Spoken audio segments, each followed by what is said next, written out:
Okay, everybody, I need you to find the paper in your packet that is called Pretest, Chapter 9.1 to 9.3. So take a moment and find the paper. It's typed and shrunk down, and it is called Pretest, Chapter 9.1 to 9.3. It does ask you to answer on a separate sheet of paper, so I hope you'll get out a separate sheet of paper and get ready to do this. As always, you are free to just put down the setup. On your test, you will be asked to actually work them out. So you might want to just practice a couple to make sure you know how to use the NPR, NCR, and factorial buttons on your calculator. But for now, I'm just going to set them all up. Okay, so we've got the paper. Problem number 1 says we have 12 members, 4 of whom are boys. So just as a reminder to myself, I'm going to say 4 boys and 8 girls. Okay, that's what I've got. Now, what is the probability that if one member is chosen, he or she will be a girl? All right, now, first of all, this is a probability question. So question A is going to be a fraction. And the denominator is going to be 12C1. We're only choosing one member. If you want to just say 12, that's fine. In keeping with our the way we've been doing things, I'm going to say 12C1, but that is the same as 12, and it would be perfectly okay for you just to write 12. Now, I want the person to be a girl. I have 8 girls, so my numerator is 8C1. Now, that is going to reduce to 8/12 or 2/3. So the probability is 2/3. Now, I hope that makes sense to you. There are 8 kids, 8 girls out of 12. So if I only pick one, that probability is 2/3. How many different varsity squads consisting of 5 members can be chosen? This is not a probability question. This is how many different squads consisting of 5 members. There are 12 of them, and I'm going to pick 5. So the answer is simply 12C5. No denominator. It is not a probability question. How many ways can the coach choose a competition team consisting of 1 girl and 3 boys? All right, you've got your pile already split up. 4 boys, 8 girls. He wants to pick 1 girl. 8C1. There's 1 girl picked. And then he wants to pick 3 boys, 4C3, and we're going to multiply those. And why are we going to multiply them? Because we are picking 1 girl and 3 boys. Again, no denominator. It's not a probability question. How many competition teams of 6 are possible if Patrick must be on the team? All right, split your pile of people into 2 stacks. You got the Patrick stack and the non-Patrick stack. We got to pick Patrick, and then we have to pick 5 of the remaining kids. So picking Patrick would be 1C1, which, by the way, anytime you have just one thing and you're picking it, that's 1. You don't even need to write it down, but I'm going to because there's 1 Patrick and I am picking him. And then, since I am picking 6 total, I need 5 more from the remaining 11 kids. So I'm picking 1 Patrick and 5 non-Patricks. E. In how many ways can a captain and a treasurer be chosen from among the 12? A captain and a treasurer. Now, we are assigning specific tasks, so that would be 12P2. Why 12? Because there are 12 kids. Why 2? Because I'm picking 2, a captain and a treasurer. Why P? Because order matters. 1 will be captain, 1 will be treasurer, so the order that I pick you matters. F. What is the probability that if 3 members are chosen, exactly 2 of them will be girls? Okay, 2 of them will be girls, 3 total. So I am picking 8C2, 4C1. Do not forget the 4C1, people. You are picking 3 people. That means if 2 of them are girls, the other one has to be a boy. But did you notice this is a probability question? So that has to be divided by 12C3. Why 12C3? Because the total number of 3 people teams you can pick from 12 is 12C3. In how many ways, we're doing G now, in how many ways can the members of the team be arranged in a row? You know this one. 12 people in a row is 12 factorial. 12 people in a row is 12 factorial, period. Now we're going to put them in a circle. That's 11 factorial. You know that, reduced by 1. How many ways can the members of the team be arranged in a row? If the boys must be kept together. Now, if the boys must be kept together, then they're going to function as 1. So you have your 4 boys functioning as 1, and then you have 8 free-floating girls. So how many things are you really arranging? You're really arranging 9 things. So we're going to start with 9 factorial. 8 girls and your bundle of boys. But when you tied those boys together, when you bundled them up, they could be bundled in 4 factorial ways. So your answer is 9 factorial, 4 factorial. Again, the 9 factorial came from having 8 girls and a bundle of boys. That's a total of 9. The 4 factorial came from bundling the boys. Now we're going to arrange them in a row where the boys must be kept together and the girls must be kept together. So now we are bundling them both, which means we are arranging 2 things, a bundle of boys and a bundle of girls. And then the boys can be rearranged 4 factorial ways and the girls can be arranged 8 factorial ways. And that is your answer. All right, on to number 2. We're going to pick 5 cards from a standard deck. So here we go. Probability, you're going to choose at least 1 king. Okay.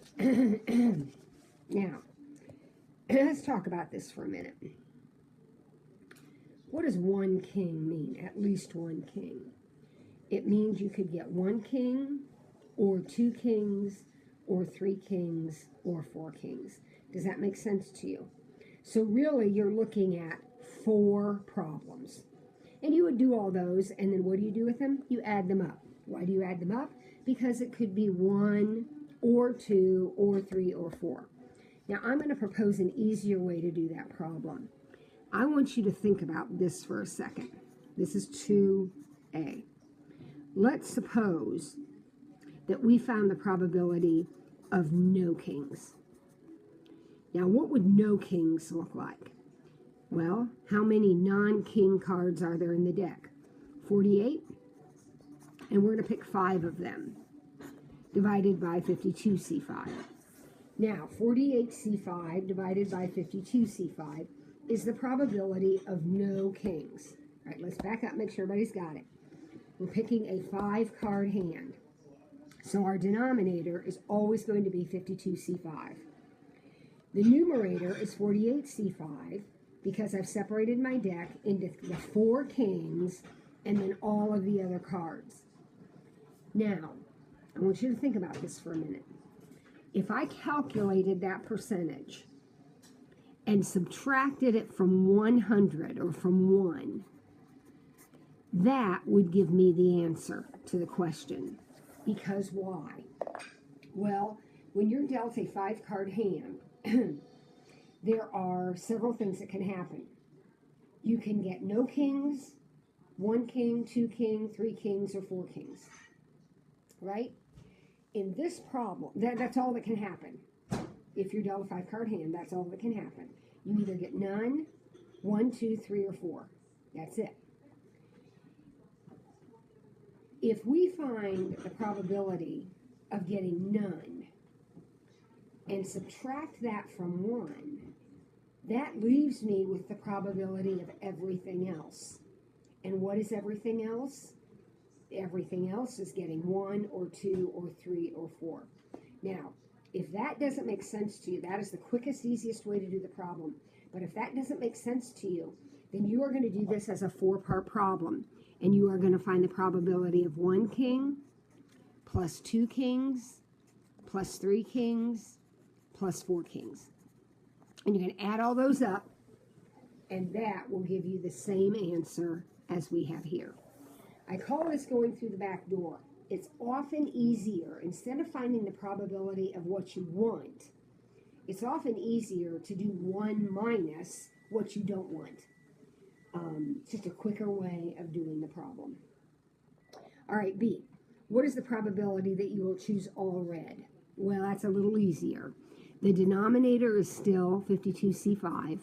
That is always going to be the denominator in a probability question that involves a 5-card hand.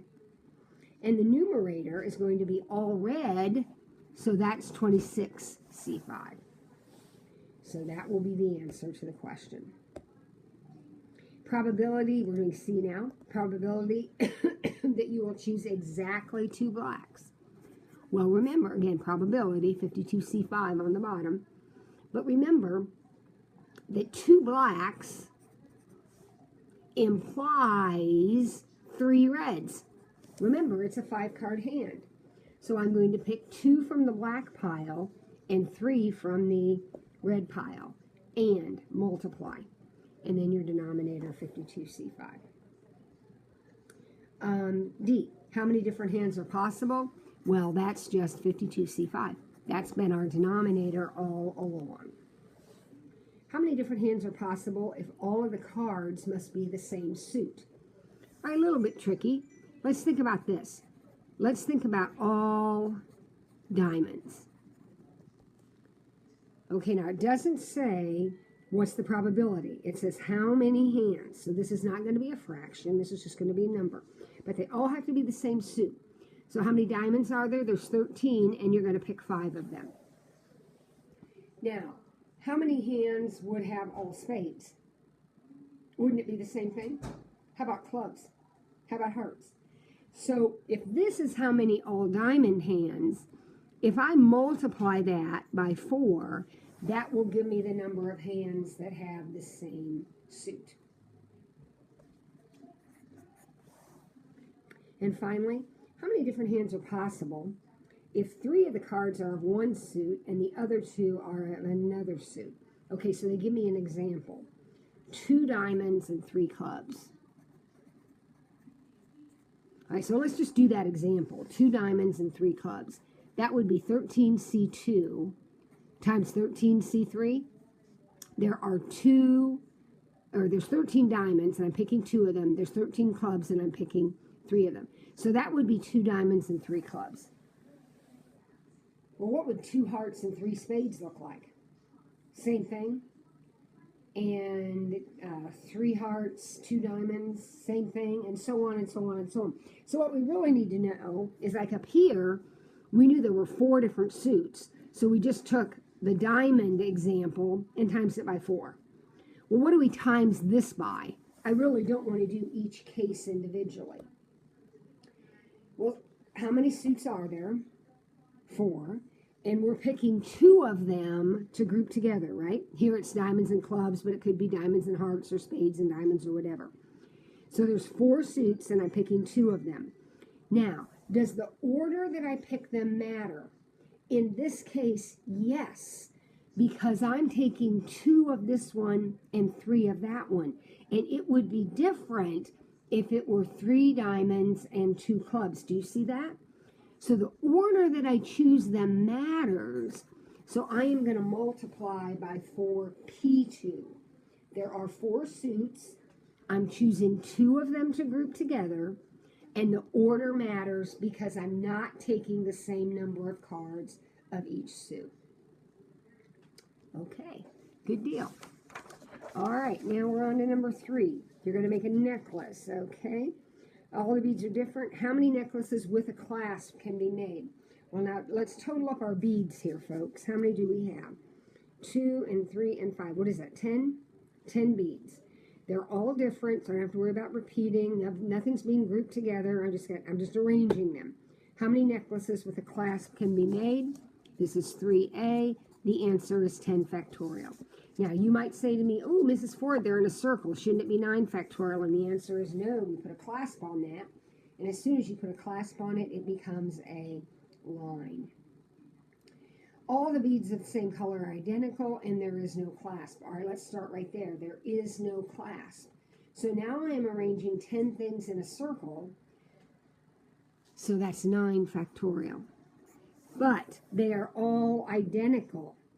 So I need to divide by 2 factorial, 3 factorial, 5 factorial because of the duplicate beads. Now, I know I've stressed a lot about dividing in a probability situation. Well, remember, besides a probability situation, we also divide when we have repetition, and we have duplicate beads.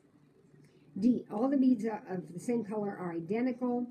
Blue must be kept together, and there's a clasp. Oh, good grief. All right, so let's see what we got going on here. We have 2 gold,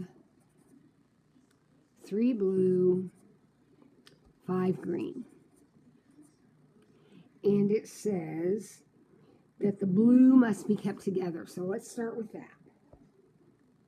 If the blue must be kept together, then we're really arranging 1, 2, 3, 4, 5, 6, 7, 8. We're arranging 8 things. We have 5 and 2 and 1. So we are arranging 8 things in a circle with a clasp. Now, as soon as you put a clasp on it, it becomes a line. So I have 8 things in a line. I'm going to start with 8 factorial. But remember those 3 blue beads we tied together? They could be arranged 3 factorial ways. Just like before, when you bundle something, you have to multiply by the bundle factorial. However, all the beads of each of the same color are identical. So now I'm going to turn around and I'm going to divide by 2 factorial, 3 factorial, 5 factorial. So one more time, there's a lot of numbers in there. Let's talk about where all those numbers came from. 8 factorial, because there are 8 things that I'm arranging. 3 factorial, that's that bundle right there. 2 factorial, 3 factorial, 5 factorial, those are the duplicate beads. All right, number 4. What's the probability? So we're waking somebody up during 5th period once every 3 days. So the probability of being woke up is 1/3, one out of 3 days. The probability of not being woke up is 2/3 then. All right, so here we go. Once in the next 5 days. So the 5th row of Pascal's triangle looks like this. This number represents 5 wake-ups. This is 4 wake-ups, 1 not. 3, 2, 1 wake-up, 4 knots. That's that number right there. So there's my coefficient. There's my wake-up. There's my not wake-up. I want 1 of those and 4 of those. That's it. That's the answer to the question. Again, this number is 5C1. And again, if you'd rather get it that way than from the triangle, that's perfectly okay. Why is it 5C1? Because there are 5 days and you are picking one of them, any one of them, to be the day to be woke up. What is the probability that you will wake someone up exactly 3 times in the next 6 days? Well, the 6th row of the triangle, I'm going to be careful here. There's the 6th row of the triangle. And I want to wake somebody up 3 times. So this is 6, 5, 4, 3. So my number is 20. 1/3, 3 of those. 2/3, 3 of those. Remember, 6 days altogether. So I want to be woke up. I want to wake somebody up 3 days. Yep. So I'm not waking somebody up the other 3 days. That's the answer to the question. That's B. C. What is the probability that you'll wake someone up at least 3 times in the next 6 days? Well, at least 3 times means 3 or 4 or 5 or 6. Now, I already did 3, so I'm just going to take this answer and put it here.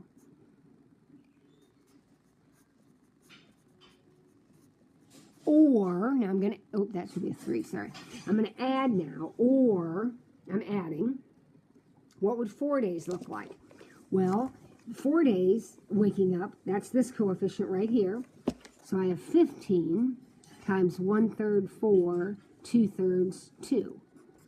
Or 5 days, that's this number right here, 6. So 6 times 1/3 5, 2/3 1. Or all 6 woke up, that's this number right here, which is 1/3 6, 2/3 0. And again, you don't need to put the 2/3 0 on there if you don't want to, but it kind of makes it look more consistent and complete. And those all get added up. Again, if you don't want to use the triangle, this is 6C3. Why 6C3? Because there's 6 days and you're picking 3 of them. This is 6C4, 6C5, and 6C6. Perfect. I want the 10th term of 2x minus y to the 12th. Okay, now I know the 10th term is going to consist of a coefficient, a power of 2x, and a power of negative y. Now, I have no idea what the 12th row of Pascal's triangle is, and I have absolutely no interest in writing it all out.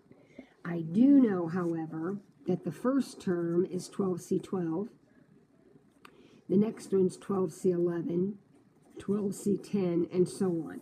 So I'm going to get my handy-dandy fingers out, and I'm going to count to the 10th term. So 12, 11, 10, 9, 8, 7, 6, 5, 4, 3. So just counting down, that coefficient is going to be 12C3. Now, here's the good news. I know the coefficient on that 2x, or excuse me, the exponent on that 2x. In the first term, that exponent's 12. In the second term, that exponent's 11. Remember how they count down? So I'm going to count all the way down to the 10th term, so this is going to be 3. I already counted once. I don't need to count again. By the time I get to the 10th term, that's going to be a 3. And if that's a 3, then this has got to be a 9. So this is going to be my answer. So I'm going to type 12C3 on my calculator. I'm going to get a decimal, or not a decimal, I'm going to get a number, some number, I don't know what that is. I'm going to multiply it by 8x cubed, and it's going to end up being negative because negative to the 9th is going to be a negative number. So whatever this is times 8 is going to be your coefficient, and then x cubed y to the 9th, and it's negative. How many ways can you create a sandwich at lunch if you have 3 types of bread, 4 types of meat, and 3 condiments? Easy peasy, folks. You're going to pick a bread, a meat, and a condiment. How many choices do you have of bread? 3. How many meats do you have? 4. And you have 3 condiments. You're picking a bread and a meat and a condiment. So the excuse me, the answer is 36. How many diagonals does a regular hexagon have? All right, this is a little bit of a tricky problem, but let's do it. First of all, I could draw the hexagon and count. I would prefer not to do that. So what I'm going to do instead is I'm going to say, okay, I have 6 points, 6 vertices on the hexagon. And to make a diagonal, I'm going to join 2 of them. And the order I join them doesn't matter. If I go from point A to point B or point B to point A, it's the same diagonal. So I'm going to start with this notion of 6C2. That would be all the ways to connect any 2 of the 6 points. You got 6 points. I'm going to connect any 2 of them. Okay, that's easy enough. Here's the problem. that includes this joining, and this joining, and this joining, and this one, and this one, and this one. Are those diagonals? No, they are not. So the answer is 6C2 minus 6. Why minus 6? Because I don't want the sides to be included. I want only the diagonals. So this gives me every single segment I can draw. This one, and this one, and that one, and so on and so on. I want all of those except the sides. All the rest of them are diagonals. These are sides. So if this had been an octagon, you would do exactly the same thing. Only it would be 8C2, and what would you subtract? 8, because there's 8 sides that you need to exclude. Number 8, Ted, Charles, Reese, and John all run a race, and how many ways can they finish? Assume there are no ties. Well, how many kids are there? 4. How many ways can they finish? That's how many ways can I line them up, folks? How many ways? 4 factorial. In a certain school, there are 540 seniors, 335 of them are taking math, 287 are taking science, and some of them are taking both. Okay. How many seniors are taking neither math nor science? If we pick one at random, what's the probability of taking only math? Well, we're going to do ourselves a Venn diagram here, folks. There's my Venn diagram. And we're taking math, and we're taking science. And altogether, we have 540 of them. 220 are taking both. All right, so I've got my trusty calculator out, because I know altogether there are 335 taking math, but 220 are already accounted for, so that leaves 115 that are only taking math. 287 are taking science, so that would leave 67 of them to be taking only science. Now, let's add up who we've got in there. We have 115, our 220, and our 67. So altogether in the circles, there are 402 taking something. Okay? Now, there are 540 seniors altogether, so since only 402 of them are taking something, there must be 138 out here. All right, so let's back up and make sure everybody's with us there.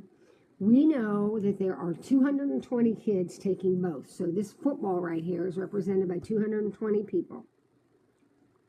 335 altogether are taking math, but that includes that 320. So there's 115 out here that are just math. Similarly, there's 67 that are just science. So how many seniors take neither? 138 take neither. That's A. If a senior is selected at random, what is the probability that he is taking only math?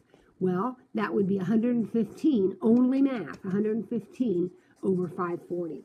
I'm sure that fraction reduces, but I'll let you do that. All right, number 10. 2 of the tins contain treats. 1 tin contains 10 cookies and 12 brownies. Gabby selects 1 treat. What is the probability that it is a brownie? Okay, let's take a look at this. I think I'm going to do a tree diagram. So she can pick tin 1 or tin 2. Okay, and she's got a 50% probability in both cases. You know what? Given these numbers, I think I'm going to use fractions instead of decimals. All right, so we go to tin 1. 10 cookies and 12 brownies. So I reach in there and I can get a cookie or I can get a brownie. Now let's see. Altogether in that tin, the first tin, there are 10 and 12, 22 things. So the cookie probability would be 10 22s, and the brownie probability would be 12 22s. Similarly, I can get a cookie or a brownie from the second one, and let's see, there's only 18 things in there. So the brownie is 16/18 and the cookie is 2/18. What is the probability that she gets a brownie? Well, she can get a brownie on this branch, or she can get a brownie on this branch. So it's 1/2 times 12/22s, or 1/2 times 16/18. So you can type that into your calculator and get a nice little fraction or decimal for that. So again, there are two ways she can get a brownie. She can get a brownie out of tin 1, that's right here, or she can get a brownie out of tin 2. And since it's an or, we're going to add those together. How many ways can the letters of the word "you are special to me" be arranged? Well, I'm going to kind of let you do that on your own. You're going to count up the letters. You are special to me. I have no idea how many letters there are in that, but you can count those up. And once you get them all counted up, it's going to be however many there are, factorial. And then you're going to divide by the number each letter individually. So I can see right away that there are 2 O's. So I'll divide by 2 factorial for the O's. I'm sure there's a 2 A's in there? I'm doing this kind of quick. Let's see, 2 A's. And then anything else that you've got 2 of, I'll let you figure that out on your own. Type that in, make sure you get the correct answer. And finally, number 12, we're going to toss a coin 6 times. So I'm going to be using the 6th row of Pascal's triangle, which I had written down somewhere. This is my memory. I hope that's right. But again, 66, 65, 64, and so on down the line. In this particular problem, this would be 6 heads, 5 heads, 4 heads. So for problem A, it says, what's the probability of exactly 4 heads? We'd have 15 times 1/2 to the 4th, 1/2 to the 2nd. Now, why 1/2 to the 4th? Because we want 4 heads, and the probability of a head is 1/2.